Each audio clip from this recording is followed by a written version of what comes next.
ভাবুন তো, আমাদের এই পৃথিবীর বুকে এমন একটা অদৃশ্য জাল বিছানো আছে, যেটা কিনা আমাদের সবার অবস্থান, সময়, এমনকি ঋতুচক্র পর্যন্ত নিয়ন্ত্রণ করে।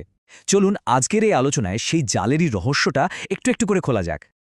আচ্ছা, একটা দৃশ্য কল্পনা করা যাক কেমন।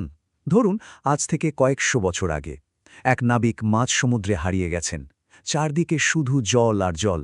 জিপিএস সে তো নেই, গুগল ম্যাপস তো কল্পনারও বাইরে। কি করে ফিরবেন তিনি বাড়ি?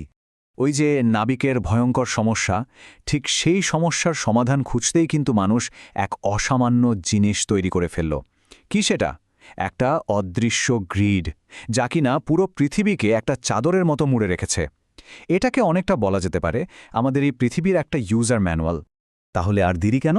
চলুন এই ইউজার ম্যানুয়ালের প্রথম অধ্যায়টা খুলেই ফেলি। এই অধ্যায়ের নাম উত্তর দক্ষিণের ঠিকানা, মানে কি করে পৃথিবীর বুকে উত্তর থেকে দক্ষিণে যে কোনো জায়গার একদম নিখুঁত অ্যাড্রেসটা খুঁজে বের করা যায়। দেখুন, যে কোনো মাপজোখের জন্যই তো একটা শুরু, মানে একটা স্টার্টিং পয়েন্ট দরকার, তাই না? পৃথিবীর উত্তর দক্ষিণের ঠিকানার ক্ষেত্রে সেই স্টার্টিং পয়েন্টটা হলো নিরক্ষরেখা বা ইকুয়েটর। এটা আসলে একটা কাল্পনিক রেখা, যেটা পৃথিবীকে ঠিক মাঝখান দিয়ে কেটে দুটো সমান ভাগে ভাগ করেছে। আর ঠিক এই কারণেই এটা বলা হয় মহাবৃত্ত বা গ্রেট সার্কেল। আর এই যে নিরক্ষরেখা পৃথিবীকে দুটো সমান ভাগে ভাগ করল, ওপরের অর্ধেকটা হলো উত্তর গোলার্ধ আর নিচেরটা দক্ষিণ গোলার্ধ। ব্যাস, আমাদের গ্লোবাল অ্যাড্রেসের প্রথম পার্টটা কিন্তু রেডি।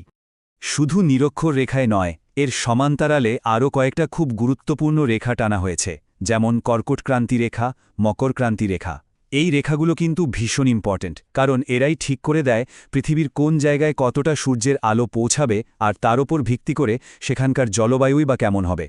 কিন্তু জানেন, নিরক্ষরেখার একটা দারুণ মজার ব্যাপার আছে, আর সেটা হলো এই জায়গাতেই পৃথিবীর সবথেকে জোরে ঘোরে। গতি কত? ঘণ্টায় প্রায় ১,৬০০ কিলোমিটার। ভাবা যায়? আর এই প্রচণ্ড গতির একটা অসাধারণ প্রভাবও আছে। এই যে প্রচণ্ড গতি, এর ফলে কি হয়, নিরক্ষরেখার কাছাকাছি জায়গায় মাধ্যাকর্ষণ শক্তিটা সামান্য কমে যায়। আর ঠিক এই কারণে, শুনতে হয়তো একটু অবাক লাগবে, পৃথিবীর বেশিরভাগ রকেট লঞ্চিং স্টেশনগুলো কিন্তু এই নিরক্ষরেখার আশপাশেই বানানো হয়। কারণটা খুব সিম্পল, এতে রকেটকে মহাকাশে পাঠাতে জ্বালানি একটু কম লাগে। দারুণ না ব্যাপারটা? বেশ, তাহলে উত্তর দক্ষিণের ঠিকানা তো পাওয়া গেল, কিন্তু এটা তো অর্ধেক অ্যাড্রেস হলো, তাই না? কোনো একটা জায়গাকে একদম পিন পয়েন্ট করতে হলে তো পূর্ব পশ্চিমের হিসাবটাও লাগবে। চলুন এবার সেই দ্বিতীয় চাবিটার খোঁজ করা যাক। একটা ছোট্ট ধাঁধা দিই কেমন?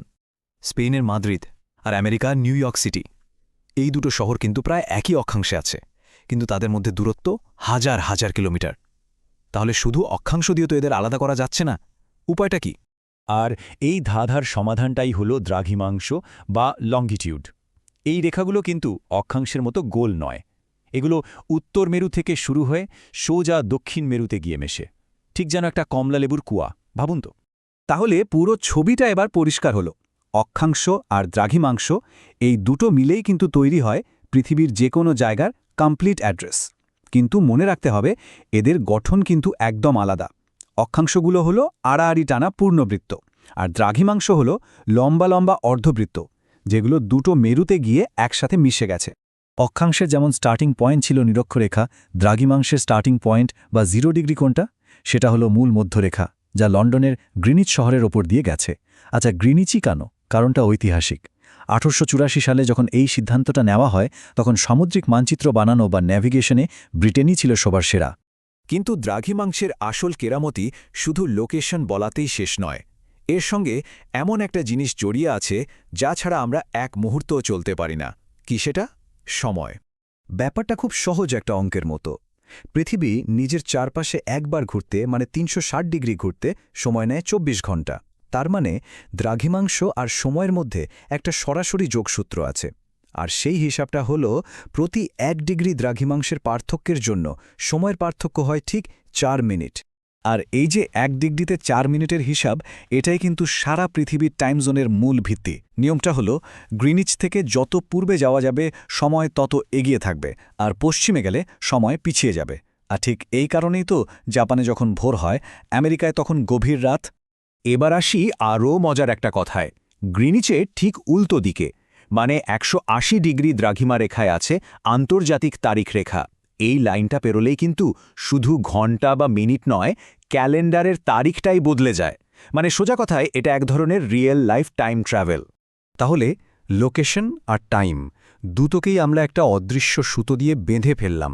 এবার চলুন আমাদের দেখার অ্যাঙ্গেলটা আর একটু বড় করি, একটু জুম আউট করে দেখি। এই যে অদৃশ্য গ্রিড, এটা মহাকাশে পৃথিবীর যে বিশাল জার্নি তার সঙ্গে কিভাবে জুড়ে আছে। দেখুন, এই যে আমাদের অক্ষাংশ দ্রাঘিমাংশের গ্রিড, এটা আসলে একটা মঞ্চের মতো। আর এই মঞ্চে পৃথিবী দুটো নাচ নাচে। একটা হলো নিজের অক্ষের ওপর বনমন করে ঘোরা, যাকে আমরা বলি আহ্নেক গতি। আর দ্বিতীয়টা হলো সূর্যের চারপাশে একটা বিশাল চক্কর দেওয়া, যাকে বলে বার্ষিক গতি। আর এই সব কিছুর পেছনে একটা ম্যাজিক নম্বর কাজ করছে, সেটা হলো 23.5 ডিগ্রি। আমাদের পৃথিবী কিন্তু একদম সোজা হয়ে ঘোরে না, নিজের কক্ষপথের সঙ্গে ঠিক এই 23.5 ডিগ্রি কোণে হেলে থাকে। অনেকেই ভাবেন পৃথিবীর সূর্যের কাছে গেলে গরম আর দূরে গেলে ঠান্ডা লাগে, কিন্তু ব্যাপারটা মোটেই তা নয়। ঋতু পরিবর্তনের আসল কারণ হল পৃথিবীর ওই 23.5 ডিগ্রি হেলে থাকাটা। এই হেলে থাকার জন্যে বছরের এক এক সময় এক এক গোলার্ধ সূর্যের দিকে বেশি ঝুঁকে থাকে, আর সেখানেই তখন হয় গ্রীষ্মকাল, অন্য গোলার্ধে তখন শীত। তাহলে পুরো ব্যাপারটা একবার গুছিয়ে ভাবা যাক। একটা অদৃশ্য গ্রিড যেটা আমাদের ঠিকানা বলে দিচ্ছে, আমাদের ঘড়ির সময় ঠিক করে দিচ্ছে, আবার ঋতু পরিবর্তনও ঘটাচ্ছে। সবকিছুই যেন এক নিখুঁত জ্যামিতির খেলা। কিন্তু কি হতো যদি এই খেলার সবচেয়ে জরুরি নিয়মটাই না থাকত? আর এটাই আমাদের আজকের শেষ প্রশ্ন। ভাবুন তো একবার, যদি পৃথিবীর অক্ষটা ওই 23.5 ডিগ্রি হেলে না থেকে একদম সোটান সোজা থাকত, কেমন হতো তাহলে আমাদের এই চেনা পৃথিবীটা? আদৌ কোনো ঋতু পরিবর্তন হতো কি? এই প্রশ্নটাই না হয় ভাবনার জন্য তোলা রইল।